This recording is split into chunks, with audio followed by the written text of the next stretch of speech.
হাজার বছর আগে শুরু হওয়া পবিত্র জমজম কূপের পানি বিপুল সংখ্যক মানুষ প্রতিদিন ব্যবহার করছে। মুসলমানদের কাছে জমজমের পানি অত্যন্ত বরকতময় ও পবিত্র। বৈজ্ঞানিকভাবেও জমজমের পানি পৃথিবীর সবচেয়ে বিশুদ্ধ পানি হিসেবে স্বীকৃত। মক্কার মসজিদুল হারাম ও মদিনার মসজিদে নববী থেকে প্রতিদিন প্রায় ২০ লক্ষ গ্লাস জমজমের পানি পান করা হয়। কিভাবে এই পর্বে জানব পৃথিবীর সবচেয়ে সেরা পানির উৎস জমজম কূপ সম্পর্কে। ভিডিও শুরু করার আগে অনুরোধ করব, আপনি যদি এই চ্যানেলে নতুন হয়ে থাকেন তাহলে চ্যানেলটি সাবস্ক্রাইব করে বেল আইকনটিতে ক্লিক করুন।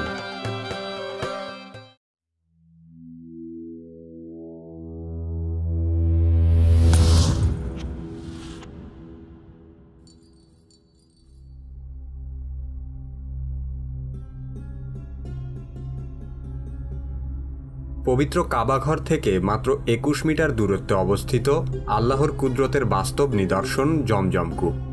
কাবাঘরের সামনে হাজরে আসওয়াদ ও মাকামে ইব্রাহিমের মাঝ বরাবর রয়েছে জমজম কূপ। বর্তমানে জমজম কূপটি মসজিদুল হারামের অভ্যন্তরে অবস্থিত। হাদিসে এই পানির অশেষ কল্যাণ ও বরকতের কথা উল্লেখ রয়েছে। রাসূলুল্লাহ সাল্লাল্লাহু আলাইহি ওয়াসাল্লামের এক হাদিস মতে, ভূপৃষ্ঠের সবচেয়ে উৎকৃষ্ট ও কল্যাণকর পানি জমজম কূপের পানি। এই পানি ক্ষুধার্তের জন্য খাদ্য ও রোগীর জন্য পথ্য। জমজম কূপের পানির এই বিশেষত্ব বর্তমানে বিজ্ঞান দ্বারাও সুস্পষ্টভাবে প্রমাণিত। জমজমের পানি পৃথিবীর সবচেয়ে সেরা পানি। শুধু তাই নয়, এর সমমান সম্পন্ন পানি পৃথিবীতে আর দ্বিতীয় কোথাও খুঁজে পাওয়া যায়নি। সাধারণত যে কোনো কূপের পানি দীর্ঘদিন আবদ্ধ থাকার ফলে তার রং ও স্বাদ নষ্ট হয়ে যায়, কিন্তু হাজার হাজার বছর পার হয়ে যাওয়ার পরেও জমজমের পানি রয়েছে সম্পূর্ণ অবিকৃত। এর রং, স্বাদ ও বিশুদ্ধতায় সামান্যতম কোনো পরিবর্তন আসেনি। এই পানিতে কোনো জীবাণু, শৈবাল, ছত্রাক বা পানি দূষণকারী কোনো ধরনের বস্তু টিকতে পারে না। কোনো নদী বা জলাশয়ের সঙ্গে এই কূপের কোনো সংযোগ নেই, অথচ প্রতি মুহূর্তে লাখ লাখ মানুষ এই পানি ব্যবহার করছে, আবার অনেকেই সাথে করে নিয়েও যাচ্ছে। তবুও জমজম কূপ কখনো শুকিয়ে যাবে না এবং এর পানি কখনো নষ্টও হবে না। আজ থেকে প্রায় ৪,০০০ বছর আগে ইব্রাহিম আলাইহিস সালাম তার প্রিয়তমা স্ত্রী হাজেরা ও আদরের পুত্র ইসমাইলকে মক্কার বিরান পাহাড়ি এলাকায় নির্বাসনে রেখে আসেন। এই নির্বাসন ছিল আল্লাহর আদেশ মোতাবেক সবচেয়ে প্রিয় কোনো কিছুর কোরবানি। এক মশক পানি ও এক থলে খেজুর সহ তাদেরকে বিরান মরুভূমিতে রেখে তিনি আল্লাহর উপর ভরসা করেন। ফলে মক্কার বালুময় প্রান্তরে একাকী বসবাস করতে থাকেন মা হাজেরা ও তার শিশু ইসমাইল। তাদের স্বল্প রসদ অতি দ্রুতই ফুরিয়ে যায়। একদিন নিদারুণ পিপাসায় শিশুপুত্র ইসমাইলকে খোলা প্রান্তরে রেখে মা হাজেরা সাফা মারোয়া পাহাড়ে ছোটাছুটি করতে থাকেন। ৭ বার তিনি এদিক থেকে ওদিক ছুটে বেড়ান। এক পর্যায়ে আল্লাহর হুকুমে হযরত জিবরাইল আলাইহিস সালাম মরুভূমির ভেতর থেকে পানির ঝর্ণা প্রবাহিত করে দেন। মা হাজেরা পুত্র ইসমাইল আলাইহিস সালামের কাছে এসে দেখলেন এক অভূতপূর্ব ঘটনা। শিশুপুত্র ইসমাইলের পায়ের আঘাতে শুকনো জমিতে তৈরি হয়েছে বিশুদ্ধ পানির স্রোত। তখন মা হাজেরা পানির চারদিকে বালির বাঁধ দিয়ে বললেন, জামজাম, অর্থাৎ থেমে যাও।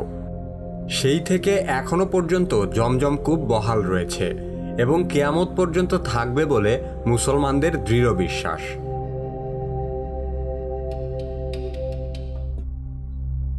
জমজম কূপের গভীরতা মাত্র ১০১ ফুট।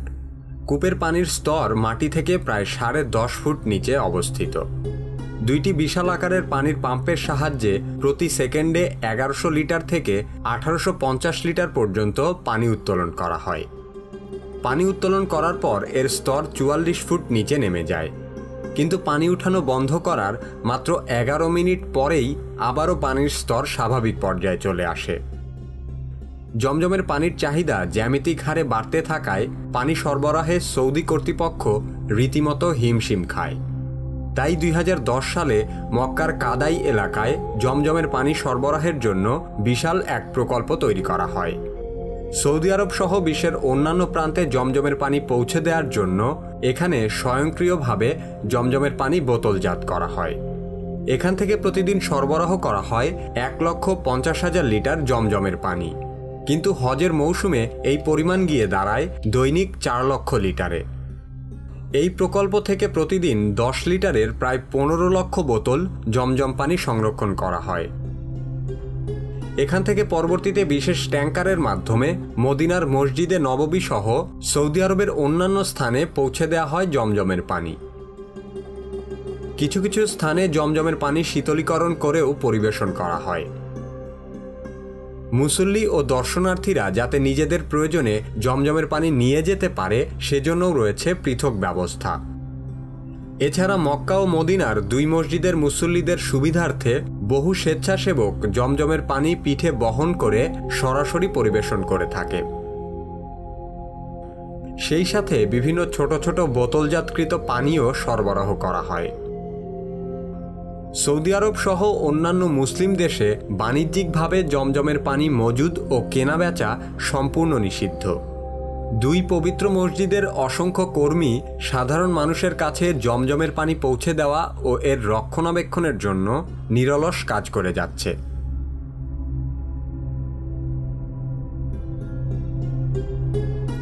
জমজমের পানি নিয়ে এখনো পর্যন্ত বহু গবেষণা হয়েছে এবং হচ্ছে। সৌদি আরবে জিওলজিক্যাল সার্ভের অধীনে জমজম স্টাডিজ অ্যান্ড রিসার্চ সেন্টার নামে একটি গবেষণা কেন্দ্র রয়েছে। ল্যাবরেটরিতে পরীক্ষা করে দেখা গেছে সাধারণ পানির তুলনায় জমজমের পানিতে ক্যালসিয়াম ও ম্যাগনেসিয়াম সল্টের পরিমাণ বেশি, যা ক্লান্তি দূর করতে অত্যন্ত সহায়ক ভূমিকা রাখে।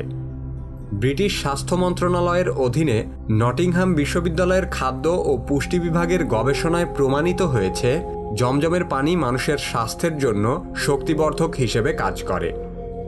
সম্প্রতি মাসারু এমাটো নামের জাপানি এক পানি গবেষক জমজমের পানি গবেষণা করে বলেছেন, জমজমের 1 ফোঁটা পানির যে নিজস্ব খনিজ গুণাগুণ আছে তা পৃথিবীর অন্য কোনো পানিতে নেই। তার গবেষণায় আরও দেখা যায় পৃথিবীর সাধারণ পানির তুলনায় জমজমের পানি 1000 গুণ বিশুদ্ধ। আর তাই 1000 ফোঁটা সাধারণ পানির সাথে যদি 1 ফোঁটা জমজমের পানি মেশানো হয় তাহলে সেই সাধারণ পানিও জমজমের পানির মতো বিশুদ্ধ হয়ে যায়। অর্থাৎ সাধারণ যে কোনো পানির সাথে জমজমের পানি মেশালে সেই পানিও জমজমের পানির গুণাগুণ অর্জন করে। বিশ্বের অন্য কোনো পানিতে এ ধরনের আচরণ লক্ষ্য করা যায় না। পবিত্র কাবা শরীফের চারদিকে যে মসজিদটি রয়েছে সেটি মসজিদ আল হারাম নামে পরিচিত। সৌদি আরবের মক্কায় অবস্থিত এই মসজিদটিতে প্রতি বছর হজের মৌসুমে পৃথিবীর সবচেয়ে বড় মানব সমাবেশ ঘটে। ইসলাম ধর্মের সর্বাধিক পবিত্র স্থান মসজিদ আল হারাম সম্পর্কে জানতে কি কেন কিভাবে এই ভিডিওটি দেখুন। কি কেন কিভাবে চ্যানেলে আপনি নতুন হলে এই চ্যানেলের অন্যান্য ভিডিওগুলোও দেখতে থাকুন।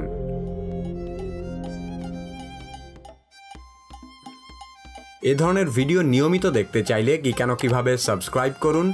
আমাদের পরবর্তী ভিডিও আপলোড হওয়ার সাথে সাথে দেখতে চাইলে সাবস্ক্রাইব বাটনের পাশে বেল আইকনটিতে ক্লিক করুন। এই ভিডিওটি ভালো লাগলে লাইক করুন, বন্ধুদের সাথে শেয়ার করুন। আমাদের চ্যানেলে কি ধরনের ভিডিও দেখতে চান তা কমেন্টে লিখে জানান।